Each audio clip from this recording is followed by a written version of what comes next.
നമസ്കാരം, ആസാദി നൈറ്റ് എഡിഷനിലേക്ക് ഏവർക്കും സ്വാഗതം. നോക്കാം ഇന്നത്തെ പ്രധാനപ്പെട്ട വാർത്തകൾ. വൈദ്യുതി നിയന്ത്രണം എത്ര കാലമെന്ന് വ്യക്തമല്ല. മന്ത്രി സണ്ണി ജോസഫ്.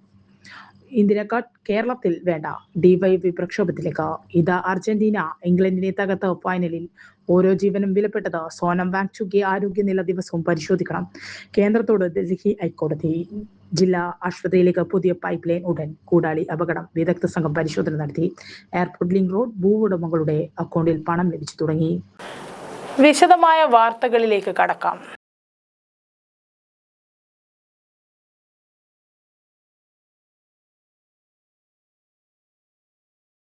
സംസ്ഥാനത്ത് അപ്രഖ്യാപിത ലോഡ് ഷെഡിങ്ങിന് പിന്നാലെ വൈദ്യുതി വകുപ്പ് മന്ത്രി സണ്ണി ജോസഫിന്റെ കൈമലർത്തൽ. സംസ്ഥാനത്ത് നിലവിൽ ഏർപ്പെടുത്തിയിട്ടുള്ള കടുത്ത വൈദ്യുതി നിയന്ത്രണങ്ങൾ എത്ര നാൾ തുടരേണ്ടി വരുമെന്ന് വ്യക്തമല്ലെന്നാണ് മന്ത്രി മാധ്യമങ്ങളോട് പറഞ്ഞത്.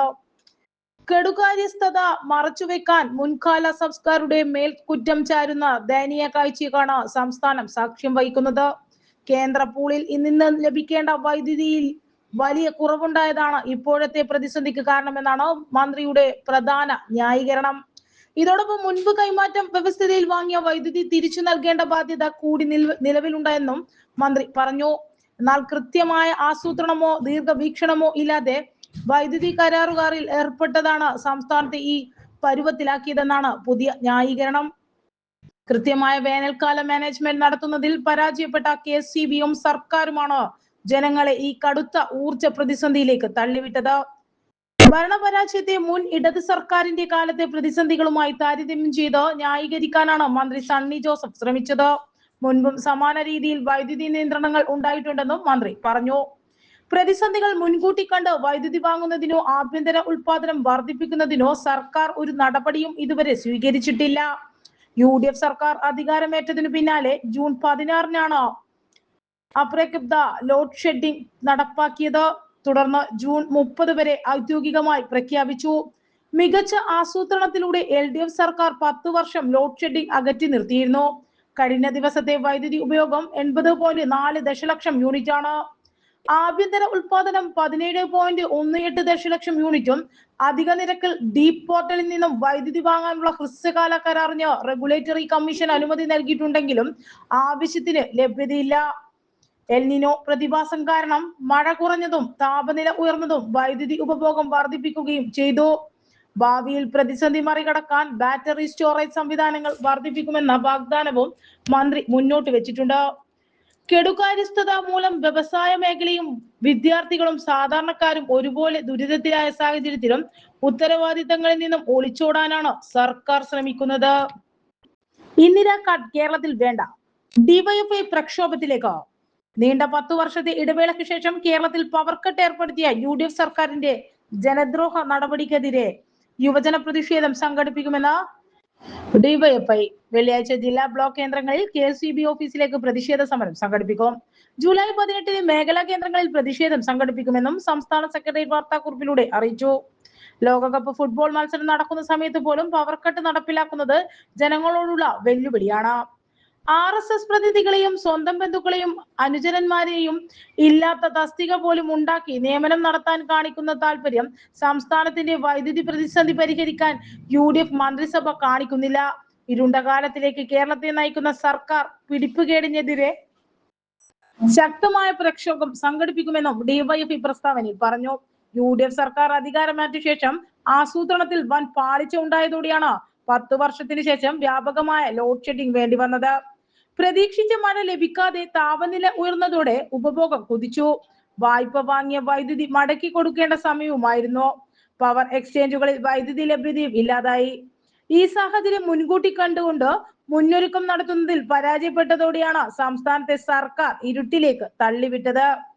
ഇത് അർജന്റീന ഇംഗ്ലണ്ടിനെ തകർത്ത് ഫൈനലിൽ. വീണ്ടും ലയണൽ മെസ്സി. അർജന്റീന ഇംഗ്ലണ്ടിനെ 21-ന് കീഴടക്കി ലോക ചാമ്പ്യന്മാർ ഫൈനലിലേക്ക് കുതിച്ചു. ഒരു ഗോളിന് പിന്നിട്ടു നിന്ന ശേഷമാണ് നാടകീയ തിരിച്ചുവരവ്. ഇന്ത്യൻ സമയം ഞായറാഴ്ച രാത്രി 12:30-ന് ന്യൂജേഴ്സി സ്റ്റേഡിയത്തിൽ നടക്കുന്ന കിരീട പോരിൽ സ്പെയിനാണ് എതിരാളി. 60 വർഷത്തിനു ശേഷം ഫൈനൽ എന്ന ഇംഗ്ലണ്ടിന്റെ സ്വപ്നം തകർന്നു. 55-ാം മിനിറ്റിൽ ആന്റണി ഗോർഡൻ ഇംഗ്ലണ്ടിനെ മുന്നിലെത്തിച്ചതാണ്. പിന്നീട് പ്രതിരോധത്തിലേക്ക് പിൻവാങ്ങിയ ഇംഗ്ലണ്ടിന് പിഴച്ചു. 8 മിനിറ്റിൽ 2 ഗോൾ അടിച്ച് ഒരിക്കൽ കൂടി അർജന്റീന അവിശ്വസനീയമായി തിരിച്ചെത്തി. 85-ാം മിനിറ്റിൽ എൻസോ ഫെർണാണ്ടസും പരിക്ക് സമയത്ത് പകരക്കാരനെത്തിയ ലൗതാരോ മാർട്ടിനസും ലക്ഷ്യം കണ്ടു. 2 ഗോളിനും അവസരമൊരുക്കി. മെസ്സി ഒരിക്കൽ കൂടി വീരനായകനായി. ലോകകപ്പ് ഫുട്ബോളിൽ അർജന്റീനയുടെ 7ാം ഫൈനലാണ്. സ്പെയിനിന് ഡാലസിൽ നടന്ന സെമിയുടെ 22-ാം മിനിറ്റിൽ സ്പെയിൻ ലീഡ് നേടി. ലെമിൻ യമാലിനെ ഫ്രഞ്ച് പ്രതിരോധിക്കാൻ ലൂക്കാസ് ഡിനെ ബോക്സിൽ വെച്ച് ഫൗൾ ചെയ്തതിൽ പെനൽറ്റി. മിക്കേൽ ഓയർബസബാൽ തൊട്ടടുത്ത കിക്ക് ഗോൾ കീപ്പർ മിക്കേൽ മൈനൈന് തടയാനായില്ല. ഇടവേളയ്ക്ക് ശേഷം പ്രതിരോധിക്കാൻ പെഡ്രോ പൊറോ ജയമുറപ്പിച്ചു. കണ്ണൂരിൽ വൻ ഡാൻസ് ഫെസ്റ്റിവൽ ജൂലൈ അവസാന വാരം നടക്കുന്നു. വിവിധ ഇനങ്ങളിൽ മത്സരിക്കാം. 2 ലക്ഷത്തിന്റെ സമ്മാനങ്ങൾ. ഉടൻ രജിസ്റ്റർ ചെയ്യൂ. വിളിക്കുക 944737.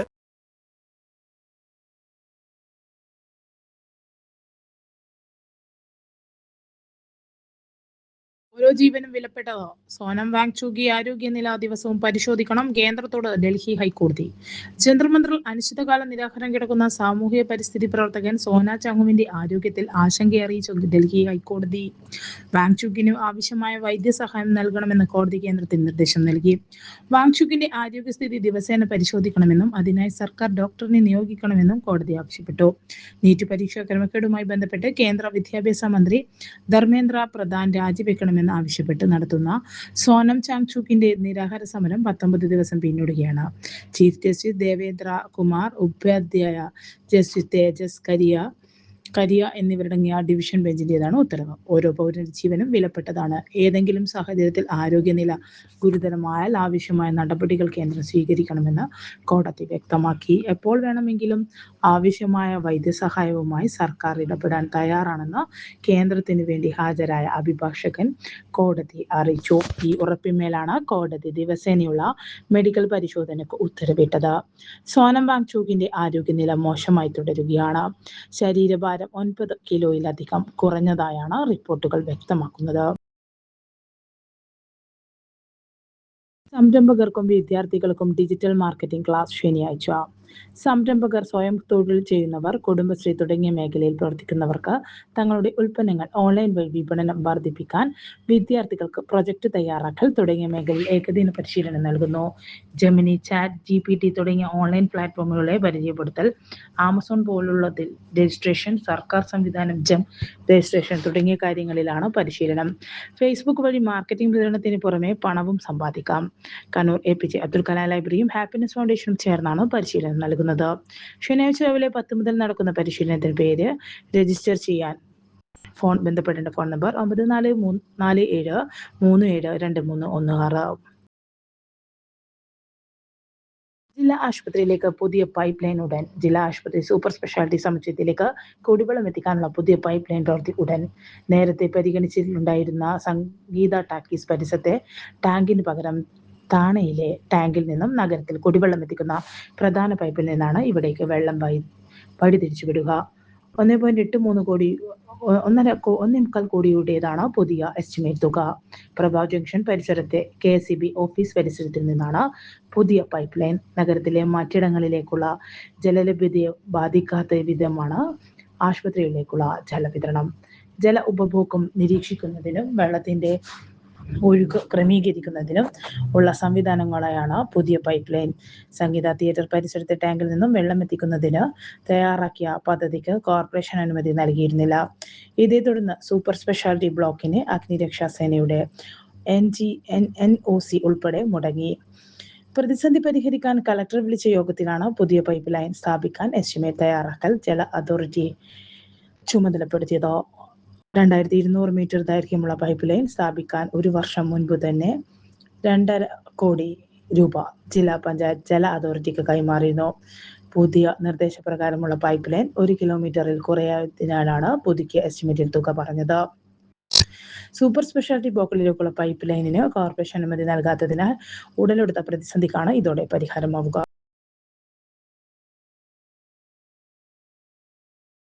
ചപ്പാത്തി യന്ത്രത്തിൽ കുടുങ്ങി അറ്റുപോയ കൈപ്പത്തി തുന്നിച്ചെടുത്തു. ചപ്പാത്തി നിർമ്മാണ യന്ത്രത്തിൽപ്പെട്ട് അറ്റുപോയ വലതു കൈ ശസ്ത്രക്രിയയിലൂടെ കൂട്ടിച്ചേർത്തു. കണ്ണൂർ ആസ്റ്റർ മിംസ് ആശുപത്രിയിലെ പ്ലാസ്റ്റിക് സർജറി വിഭാഗത്തിലാണ് മണിക്കൂറുകൾ നീണ്ട അത്യാധുനിക മൈക്രോ സർജറി ദൗത്യം. ചപ്പാത്തി പരത്തുന്ന യന്ത്രത്തിലേക്ക് മാവ് ഇട്ടുകൊടുക്കുന്നതിനിടെയാണ് കാസർഗോഡ് സ്വദേശിനിയായ യുവതിയുടെ കൈപ്പത്തി റോളറുകൾക്കിടയിൽ കുരുങ്ങി അറ്റുപോയത്. മുൻകൈയിലെ അസ്ഥികൾ ഒടിഞ്ഞു നുറുങ്ങി, തൊലിയും മാംസപേശികളും രക്തക്കൊഴലുകളും പൂർണ്ണമായി ചതഞ്ഞരഞ്ഞ നിലയിലായിരുന്നു. പ്ലാസ്റ്റിക് സർജറി വിഭാഗം കൺസൾട്ടന്റ് ഡോക്ടർ നിബു കുട്ടപ്പന്റെ നേതൃത്വത്തിലുള്ള സംഘമാണ് ശസ്ത്രക്രിയ നടത്തിയത്.